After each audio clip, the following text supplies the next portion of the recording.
മുമ്പും പിൻപും അടച്ച് നിന്റെ കൈ എൻ്റെ മേൽ വെച്ചിരിക്കുന്നു. വഴി അടയുമ്പോൾ, ചിലതൊക്കെ അടയുമ്പോൾ ദൈവത്തിന്റെ കരം നിനക്ക് കാണുവാൻ കഴിയുന്നുവെങ്കിൽ, അനുഭവിക്കുവാൻ കഴിയുന്നുവെങ്കിൽ നാം അറിഞ്ഞിരിക്കുകയാ ഇത് ദൈവം അറിഞ്ഞിട്ടുള്ള അടവാണ്.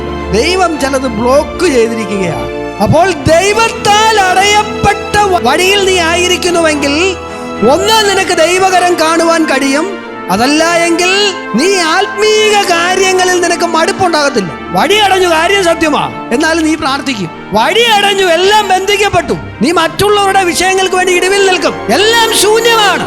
മറ്റുള്ളവന്റെ വിടുതലിന് വേണ്ടി നിന്റെ പടകിനെ ഒന്ന് വിട്ടുവരുവാൻ പറഞ്ഞാൽ നീ നിന്റെ വിഷയം നോക്കി പിറുപിറുക്കാതെ നീ അതിനുവേണ്ടി നിന്റെ പടകിനെ, നിന്റെ ജീവിതത്തെ നീ വിട്ടുകൊടുക്കും. ദൈവമാണ് വഴി അടച്ചതെങ്കിൽ നിനക്ക് പിറുപിറുപ്പുണ്ടാകത്തില്ല. പരാജയം മറ്റൊരുത്തിന്റെ മേൽ ഊന്നത്തില്ല. അവള് പറഞ്ഞതുകൊണ്ടാണ് എനിക്കിത് പറ്റിയത്, അവൻ പറഞ്ഞിട്ടാണ് എനിക്കിത് സംഭവിച്ചത്. ദൈവം വഴി അടച്ചാൽ നിനക്ക് എപ്പോഴും നല്ലൊരു പോസിറ്റീവ് എനർജി ആയിരിക്കും എന്ന് പറഞ്ഞാൽ ഇല്ല, എന്റെ ദൈവം അറിഞ്ഞിട്ടാണ് ഇത് സംഭവിച്ചിരിക്കുന്നത്.